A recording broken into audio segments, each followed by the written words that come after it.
Hey there, y'all, and welcome to today's Daily Down and Dirty. My name is Fairlight. Welcome to Airy Fairy Tarot. All right, y'all, so the message today is about beckoning and new realms of understanding. So we start out with this Six of Water card, and you see very much that she is beckoning. This is the goddess of the ocean, and this is the goddess within.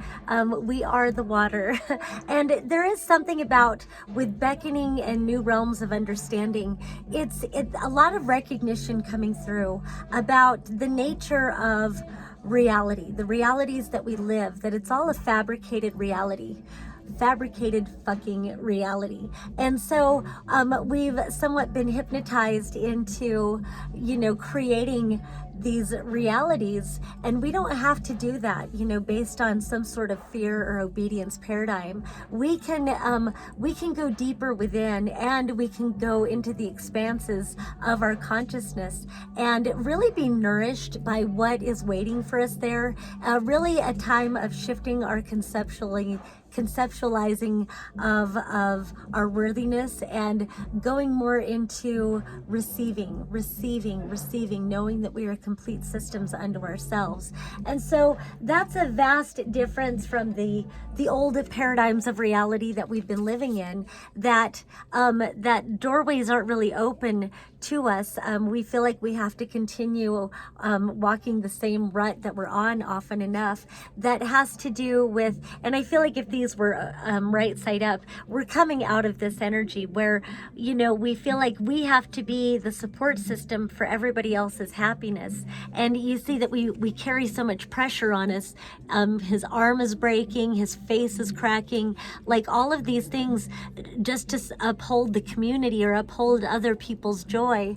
And when we believe that we have to do that, then we can't enter into any doorways. So, and then we have this King of Fire reversed, and I'll get to this Three of Air in a minute, but this King of Fire reversed, and so it's like the King of Wands reversed.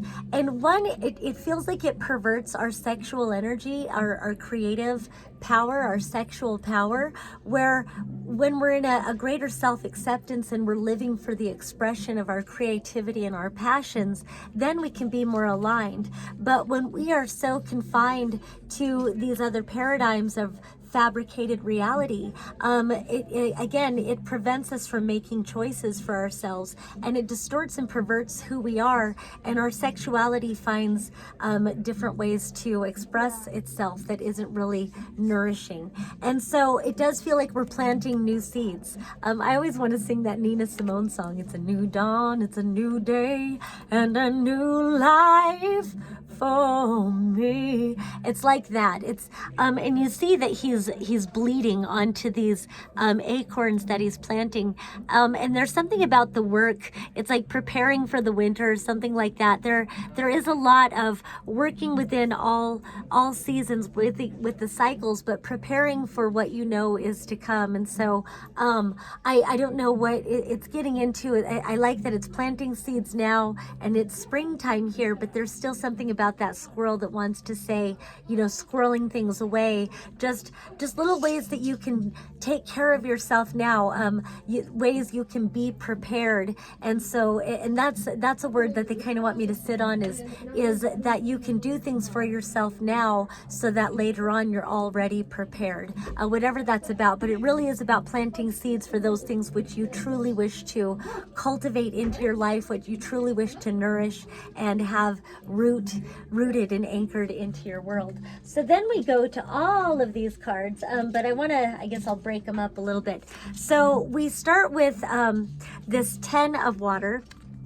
And I love how it goes in with this card that I just have to say she's beckoning. Where we're recognizing that we are the conductors of our emotions. We are the conductors of our own vibrational frequencies. We are the conductors, and there is some sort of divine timing, how the moon also conducts the waters. It's some sort of alignment to who we truly are. And there is something in breaking out of those fabricated realities that have become become more like prisons, more like cages.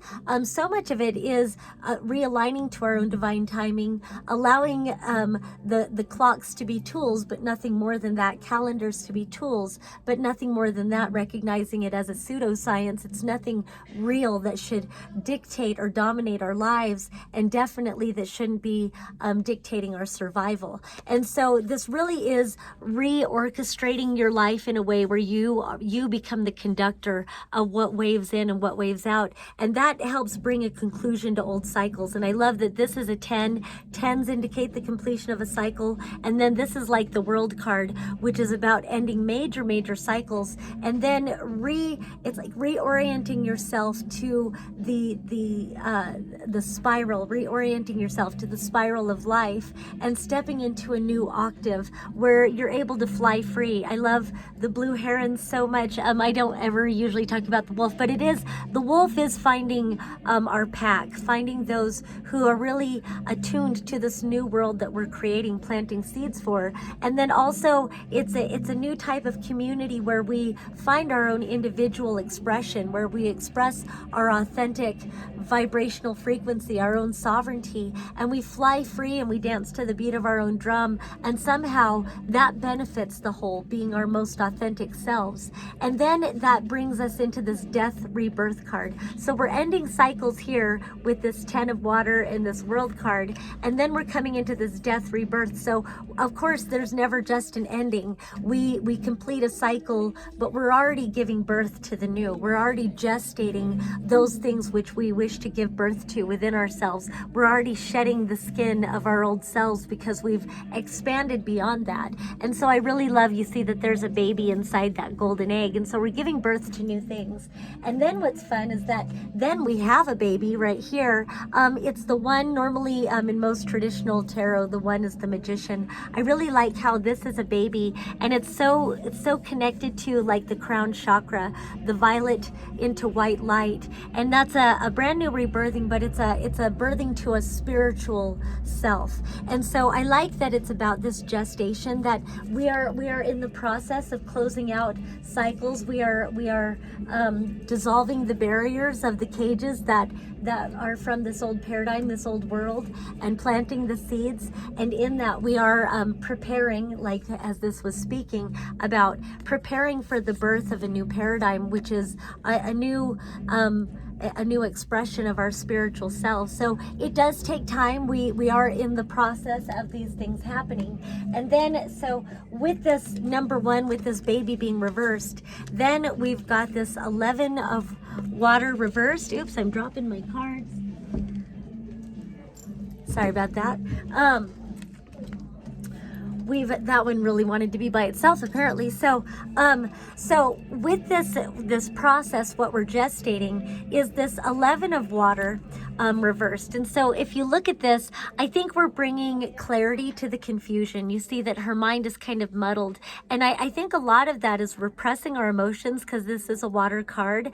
When we repress our emotions, then our thoughts get cloudy, and it's hard to discern our own choices, and sometimes we tend to give our power away because we don't have clarity ourselves. And so it does kind of feel like that whatever is, oops, I didn't mean to go to that one. Whatever is gestating, oops, well, they really want to come out. Whatever is gestating is finding this clarity. And I love, again, these two like oceanic beckoning cards. I'm just dropping everything, but and so there is something about finding the balance with our emotional well-being, bringing what was unconscious into the conscious realm. Really, it feels like healing our traumatic experiences. I was going to say PTSD, healing our traumas, healing those patterns, those fight or flight patterns, and getting clarity. And with that comes a lot of presence, and with our presence, that's where our power is. And then we have this I want to say it's mom and dad with all this baby energy. So and it's not even the lovers, it's the two of water. So it's the two of cups, but there are definitely some lovers. So it feels like reorienting our connection to partnership, reorienting our connection to our sexuality. That's definitely come through. And then finally, we're going off on this new journey. This is the one that flew out of the room, literally. This looks like the Fool card, but it's the number 3. So there's a lot of creativity as the sun goes down on the old. We're able to become comfortable and safe and reflective in the light of the stars, and we get to find our own light of our own consciousness as we begin a new journey into discovering our new selves. And what was that? Beckoning and into realms of new understanding. All right, I went past my time for TikTok, so whatever, but that's all I have for today. Peace and love until next time.